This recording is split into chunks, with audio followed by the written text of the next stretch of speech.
kulturang Pilipino.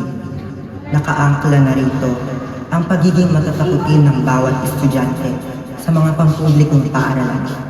Narito na ang sabi-sabi na ang mga paaralang pampubliko ay dating mga sementeryong pinaglalagakan ng mga patay. Narito ang isang dula o film na aming ginawa upang pumukaw at magbigay dugo sa inyong mga puso.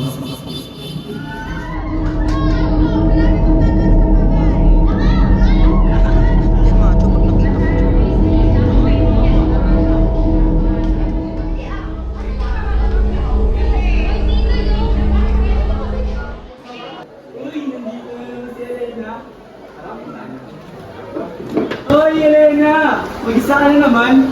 Wala ka bang pamilya? Aray ka! Siguro!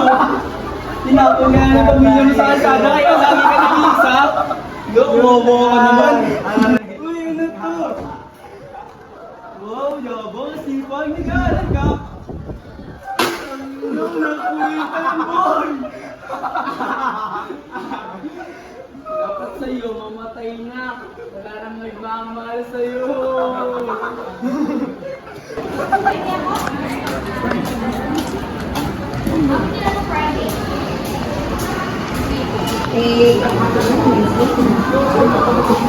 Na okay ka lang?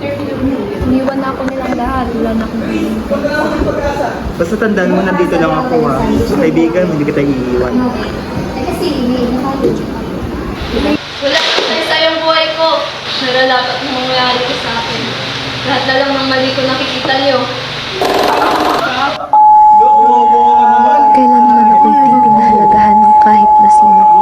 Kung ang pagpapakamatay ay labag sa batas ng likha, ito'y akin ang haharapin ng buong tapang kaysa mabuhay ako sa mundo ng kadiliman.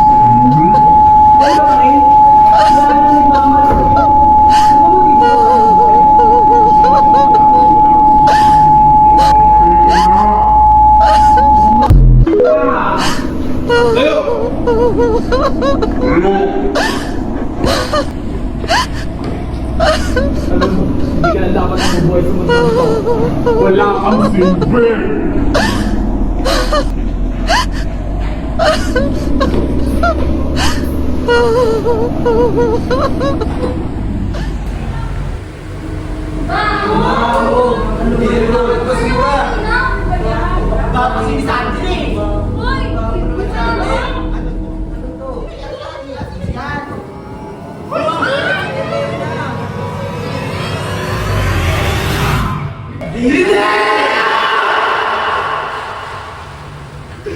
Elena! Sino gumawa sa'yo nito? Elena! Elena! Elena!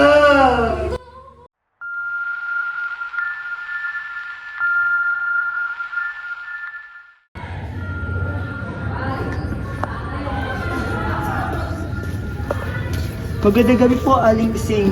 Oh, sino ka? Ba't ka na pa rito? Ako po si David, isang estudyante. Nais ko po sana ipataos ang aking kaibigan na si Elena. Bakit? Ano bang nangyari sa kanya? Siya po yung aming dadatnan sa aming silid-aralan na wala ng buhay. Oh, sige, dali mo ako sa kanya. Ano po? Ngunit, mag-iingat ka sa mangyayari. Baka may makahalubilo tayong mga spirito o demonyo. Sige po.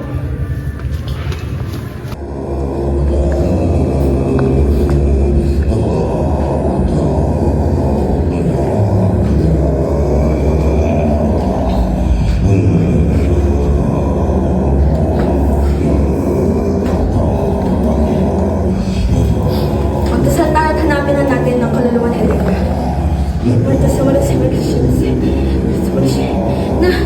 Nandito na! Nandito na! Ang pumatay sa akin ay taliwas sa iba.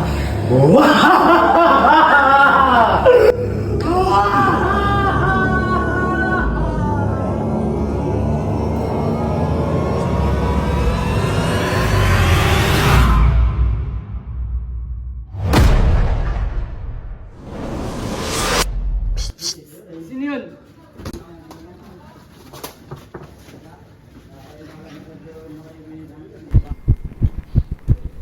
Elena? Elena? Elena? Buhay ka? Elena! Elena!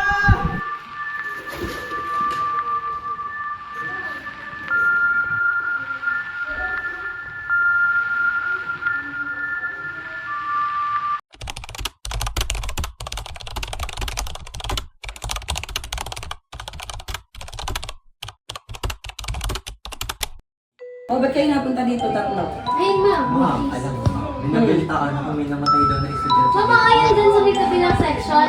Hindi maraming namamatay na estudyante dito. Pero ang isa sa katotohanan na talagang pakiramdam namin bumabalik dito sa atin sa school natin dito. Yung mga namatay dyan sa may section ng 10 Mangrove. 3 estudyante natin ang talagang galing dun sa section na yun. Si Barbarona, si Charles, at saka si John Paul. Kaya merong experience dyan ng Sir Francis na lalaki yung nakita niya na pumasok dun sa room na yun. Tapos nung tinatawag niya, walang lumilitaw. Bakit dito?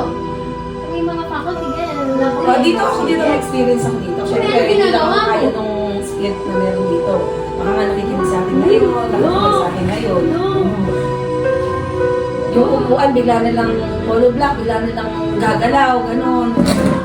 Wala namang tao dito, ako lang nag-iisa. Siyempre, gagawin ko lang mga yun, na eksena ng mga pusaka, ganun. Diba?